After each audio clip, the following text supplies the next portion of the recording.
সবাইকে জয় যিশু। আমাদের মহান প্রেমময় পিতা প্রভু যীশু খ্রিস্টের নামে আমি সবাইকে স্বাগত জানাই। আসুন আমরা ঈশ্বরকে ধন্যবাদ করি এবং তার বাক্য পাঠে আসি। আমরা আজকে বাক্য পাঠ করব গীত সংহিতা তার 121 সংখ্যার গীত। আমি পর্বতগণের দিকে চক্ষু তুলিব, কোথা হইতে আমার সাহায্য আসিবে। সদাপ্রভু হইতে আমার সাহায্য আইসে। তিনি আকাশ ও পৃথিবীর নির্মাণকর্তা। তিনি তোমার চরণ বিচলিত হইতে দিবেন না, তোমার রক্ষক ঢুলিয়া পড়িবেন না। দেখো, যিনি ইসরায়েলের রক্ষক, তিনি ঢুলিয়া পড়েন না, নিদ্রা যান না। সদাপ্রভুই তোমার রক্ষক, সদাপ্রভুই তোমার ছায়া। তিনি তোমার দক্ষিণ পার্শ্বে। দিবসে সূর্য তোমাকে আঘাত করিবে না, রাত্রিতে চন্দ্রও করিবে না। সদাপ্রভু তোমাকে সমস্ত অমঙ্গল হইতে রক্ষা করিবেন। তিনি তোমার প্রাণ রক্ষা করিবেন। সদাপ্রভু তোমার বাইরে যাওয়া ও ভিতরে আসা রক্ষা করিবেন, এখন অবধি চিরকাল পর্যন্ত। আমেন। ঈশ্বর তার আপন বাক্যে আমাদের প্রত্যেকে আশীর্বাদ করুন। আমরা এখানে কি দেখলাম যে সদাপ্রভু ঈশ্বর আমাদের জন্য কিছু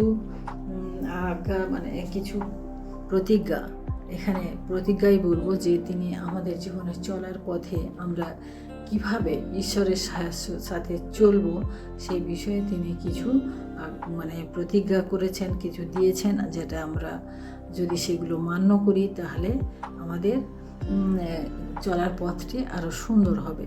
তাই এখানে তিনি কি বলছেন যে আমি পর্বতগণের দিকে চক্ষু তুলিব, কোথা হইতে সাহায্য আসিবে।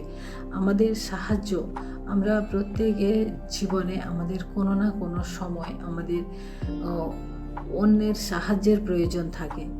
আমরা জীবনে চলার পথে নানান রকম সংকট, নানান রকম পরিস্থিতির মধ্য দিয়ে আমাদেরকে যেতে হয়। সেই সময় আমাদের সাহায্যের প্রয়োজন হয়। আর সেই সাহায্য আমরা কোথা থেকে পাই?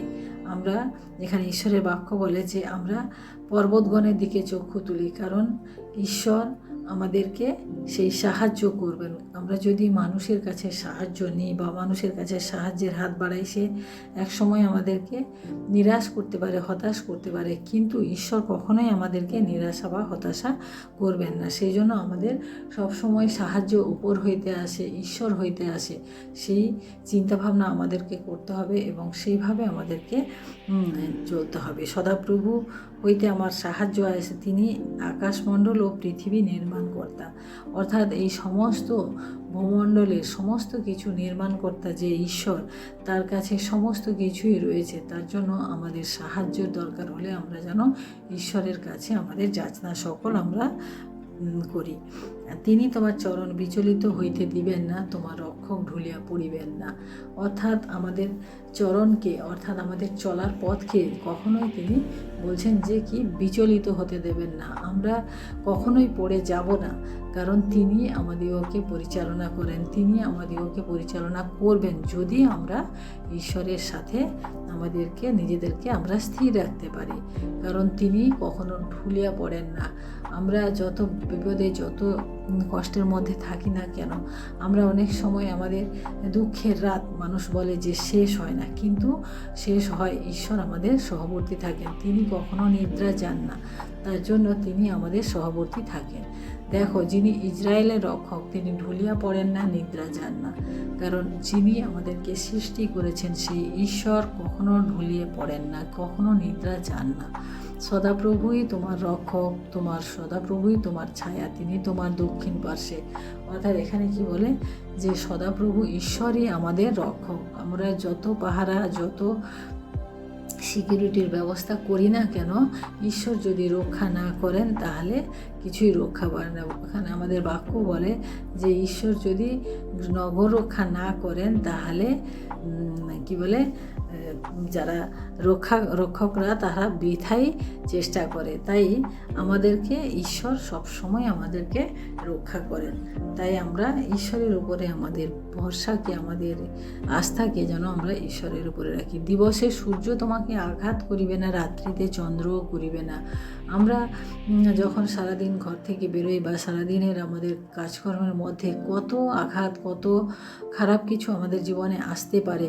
আমরা যখন ঘর থেকে বেরিয়ে গাড়ির মধ্যে যাই, ট্রেনের মধ্যে, বাসের মধ্যে যাই, আমাদের জীবনে কত আঘাত আসতে পারে, কিন্তু ঈশ্বর কি বলছেন যে তিনি আমাদিগকে রক্ষা করবেন। তিনি কখনোই আমাদিগকে ছেড়ে দেন না, রাত্রিতে চন্দ্রও না। আমরা যখন অন্ধকারের মধ্যে যাই তখনও তিনি আমাদের সামনে জ্যোতি হয়ে থাকেন। সদাপ্রভু তোমাকে সমস্ত অমঙ্গল হইতে রক্ষা করিবেন, তিনি তোমার প্রাণ রক্ষা করিবেন। অর্থাৎ আমাদের জীবনে যত অমঙ্গল আসুক না কেন আমাদের কোনো ক্ষতি করতে পারবে না, কারণ ঈশ্বর আমাদের সহবর্তী রয়েছেন এবং আমাদের প্রাণও তিনি রক্ষা করবেন। কারণ যদি ঈশ্বর রক্ষা না করেন তাহলে কেউ রক্ষা করতে পারবেন না। আমরা যত ডাক্তার বৈদ্য যা কিছু দেখাই না কেন, যদি ঈশ্বর যদি রক্ষা না করেন তাহলে আমরা কখনোই রক্ষা পেতে পারি না। তাই প্রিয় ভাই বোনেরা, আমরা সম্পূর্ণরূপে আমাদের জীবনকে ঈশ্বরের হাতে সম্পূর্ণ সমর্পণ করি এবং তার কাছে আমাদের নিজেদের জীবনকে, নিজেদের সমস্যাকে আমরা রাখি। কারণ ঈশ্বর যদি রক্ষা না করেন, আমরা যত টাকা পয়সা যাই কিছু আমরা ব্যয় করি না কেন, কখনোই তা আমরা রক্ষা করতে পারবো না। যদি ঈশ্বর যদি আমরা তা রক্ষা করতে পারতাম তাহলে যারা বড় লোক, যারা অনেক ধনবান ব্যক্তি, তারা কখনোই মারা যেত না। তাই প্রিয় ভাই বোনেরা, আমাদের ঈশ্বরের প্রতি আমাদের দৃঢ় বিশ্বাস এবং আমাদের যে একাগ্র চিত্ত সেটা থাকা খুবই প্রয়োজন। কারণ ঈশ্বরের বাক্যকে আমাদের জীবনে কার্যকর করার জন্য সেই বাক্যকে আমাদেরকে মনে রাখতে হবে এবং সেই বাক্যের মতো করে আমাদেরকে চলতে হবে। সদাপ্রভু তোমার বাইরে যাওয়া ও তোমার ভিতরে আসা রক্ষা করিবেন এখন অবধি, চিরকাল পর্যন্ত। তিনি একদিন দুদিন নয়, তিনি চিরকাল আমাদেরকে রক্ষা করবেন, এই প্রতিজ্ঞা তিনি করেছেন। শুধু আমরা ঘরের মধ্যে নয়, কিন্তু আমরা যখন বাইরে যাব এবং বাইরে থেকে বাড়ি ফিরব তখনও তিনি আমাদেরকে রক্ষা করবেন। তাই প্রিয় ভাই বোনেরা, আমরা যখন ঘর থেকে বের হই বা যখন আসি, আমাদের ঈশ্বরকে আমরা যেন সাথে রাখি, আমরা যেন ঈশ্বরের কাছে প্রার্থনা করে বেরোই, আমরা যেন ঈশ্বরের এই বাক্যকে আমরা যেন স্মরণ করি। কারণ তুমিই বলেছ প্রভু যে আমাদের বাইরে যাওয়া ভিতরে আসা তুমি রক্ষা করবে। তার জন্য আমরা ঈশ্বরের উপর ভরসা করে আমরা এগিয়ে চলতে পারি।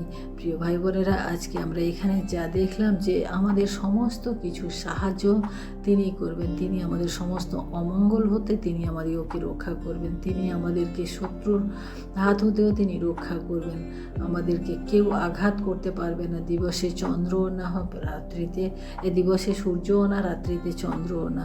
তাই আমাদেরকে এই বাক্যকে, এই গীত সংহিতা 121 সংখ্যার গীতকে আমাদেরকে মনে রাখতে হবে এবং আমাদের জীবনে প্রতি মুহূর্তে আমাদের এই বাক্যকে আমাদের কার্যকর করতে হবে।